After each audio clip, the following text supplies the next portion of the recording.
సింగరేణి ఉమ్మడి ఆంధ్రప్రదేశ్ ప్రభుత్వం అందుకుంటే తెలంగాణ రాష్ట్ర ఏర్పాటు తర్వాత ఏర్పడిన ప్రభుత్వాలు విపరీత రాజకీయ జోక్యంతో 51,000 కోట్ల బకాయిలను 13 సంవత్సరాలు దాటినా చెల్లించకుండా సంస్థను దివాలా తీయించారని ఏఐటీయూసీ ప్రధాన కార్యదర్శి కొరిమి రాజ్ కుమార్ తీవ్ర స్థాయిలో ధ్వజమెత్తారు. గురువారం గోదావరిఖని ప్రెస్ క్లబ్ లో జరిగిన ప్రెస్ మీట్ లో ఆయన మాట్లాడారు. ఈ సమావేశంలో ఏఐటీయూసీ ఉప ప్రధాన కార్యదర్శులు, కేంద్ర కార్యదర్శులు తదితరులు పాల్గొన్నారు.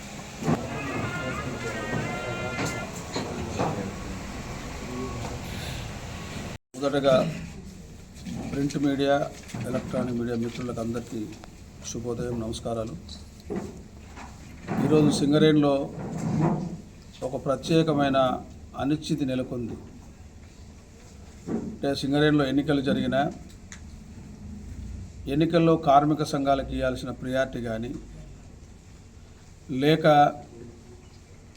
సంఘం ముందు పెట్టిన సక్ష సమావేశంలో పెట్టిన ఏవైతే సమస్యల పరిష్కారానికి యాజమాన్యం చొరవ చూపెట్టుకపోవడం, అదేవిధంగా ఇప్పుడు ఈ మధ్యకాలంలో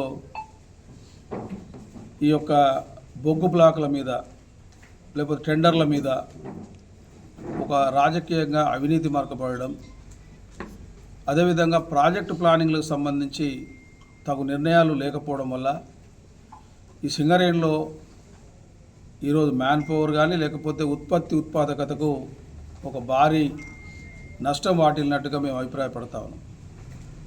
అంటే సింగరేణి గతం నుండి చూస్తే 72 మిలియన్ టన్నులు ఉన్నప్పుడు కేవలం 69 మిలియన్ టన్నులు వచ్చినట్టు, తీరా చూస్తే అఫీషియల్గా 60 మిలియన్ టన్నులు వచ్చినట్టు, 9 మిలియన్ టన్నులు ఈరోజు రాకుండా యాడ్ చేసి లాభాలు చేసుకున్నట్టు ఈరోజు చెప్తా ఉన్నారు.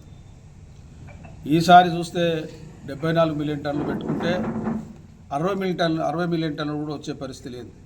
దాని ప్రధానమైన కారణం ఈరోజు ఇప్పటి వరకు అసలైతే ప్రతి మైన్లో ఓపెన్ కాస్ట్లో కార్మికులు ఒక ఉత్సాహంతో ఒక స్ఫూర్తిదాయకంగా ప్రొడక్షన్ తీయాలి, ఎట్టి పరిస్థితుల్లో ఒక పోటీగా కాంపిటేటివ్గా ఒక షిఫ్ట్కు ఒక షిఫ్ట్ ఈరోజు 100 టన్నులు ఒక షిఫ్ట్ తీస్తే ఇంకొక షిఫ్ట్లో 110 టన్నులు తీసే ఒక చైతన్యవంతమైన పోటీతో పనిచేసే ఈ మార్చిలో పేలవంగా నిస్తేజంగా కార్మిక వర్గం ఇటు అధికారులు కానీ ఒక స్ఫూర్తినిచ్చే పరిస్థితి ఈరోజు కనబడతలేదు.